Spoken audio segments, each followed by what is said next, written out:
I want to talk about the biggest epidemic that nobody is talking about right now. It is the mold illness epidemic, the mycotoxin epidemic that's out there causing the majority of these chronic illnesses. It's playing a part in autoimmune disease, mental health issues, ADHD, autism, gut issues, mast cell activation, histamine intolerance, all kind of issues. I personally had the majority of those, actually. I was diagnosed with it. I finally overcame and realized, in fact, it was a lot due to mold illness. It was that I was living in houses I didn't realize had past water damage. My immune system had become sensitive to it. And guess what? I started to become sicker and sicker. And what did I do? I went to doctors and said, hey buddy, what's going on with me here? I don't know. I trust you. I trust you because you got a white coat on and someone told me that you know what you're talking about because you went to school. And they said, you know what? I think you got fibromyalgia. I think you got PTSD. I think that you got Crohn's disease. Well, guess what? I didn't have any of those. I had mold illness. I had parasites. I had heavy metal poisoning. I had chronic infections. I had candida. I had things like that. But I didn't have these mysterious conditions that he was naming. I never bought into it. Okay? But the reality is mold illness can cause people to buy into these conditions. They'll say, oh, well, he must be right. Doc must be right. So we go ahead and we buy into taking this medication for fibromyalgia, or we continue to eat the same wrong foods that are triggering us, or we continue to believe the same things that are making us feel bad about ourselves, that are contributing to our illness. We don't do any of the work ourselves because we buy into the diagnosis instead of the mold illness, right? And we get stuck forever in this place. Trust me, I was there. I had mental health issues as well from the mold symptoms. I had lost 80 plus pounds, I had rashes all over my body. I was colonized by this crap, I had it all over me, all in me, etc. And I realized that mold illness is it's an epidemic, and I thought to myself, wow, this is something that's affecting a lot of people. And then I got my daughter, okay? And, I didn't realize really that mold even was making her sick because her symptoms were so much more dramatic than mine even. She was having seizures. She was having like autistic-like symptoms, behavioral issues hit me, things like that.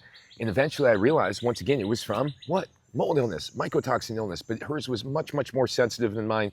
And it got to a point where, I didn't even understand anymore that mold illness, I realized mold illness was it was so much bigger than I ever gave it credit for. I always thought it was parasites. I always thought it was candida. I thought it was bacterial infections. I thought it was this and that, etc. But the reality was it was the mast cells, your own immune system reacting to something that's causing the inflammation. And it's either what we're consuming, what we're inhaling, what we're thinking that's causing our immune cells to act the way they're acting. And the thing that's the biggest trigger of all, really, is living in a moldy house. If you're sensitive to mold, it'll dysregulate your limbic system, make you start to have thoughts that are intrusive thoughts.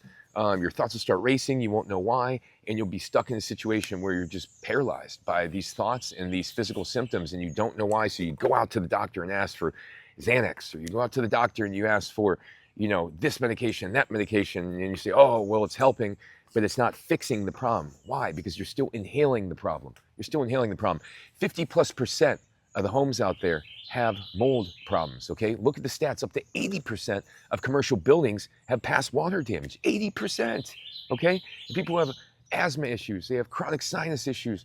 They have all kind of issues, allergies, all these things that people are saying, oh, it's this condition, it's that condition, it's blah, blah. But I'm telling you, more often than not, in fact, it is mold. Not the multiple sclerosis, not the this, not the that. It's mold. It's mycotoxin sensitivity. Take it from me. I had several different conditions that mimicked mold illness. My daughter had several different conditions that mimicked mold illness. My clients have countless conditions that mimic mold illness. It isn't mold all the time, all right? It isn't mold all the time.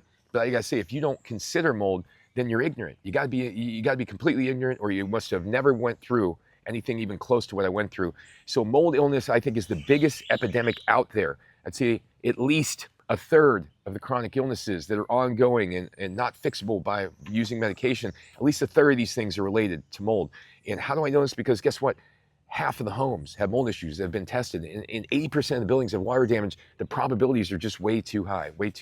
Thanks for watching. Go to my website. It's all about mold illness recovery, mast cell activation, histamine intolerance, overcoming these chronic illnesses, autoimmune disease, all the things I was able to accomplish. And now I'm teaching you now. See my daughter in the background there. She's also recovered. I helped her recover as well.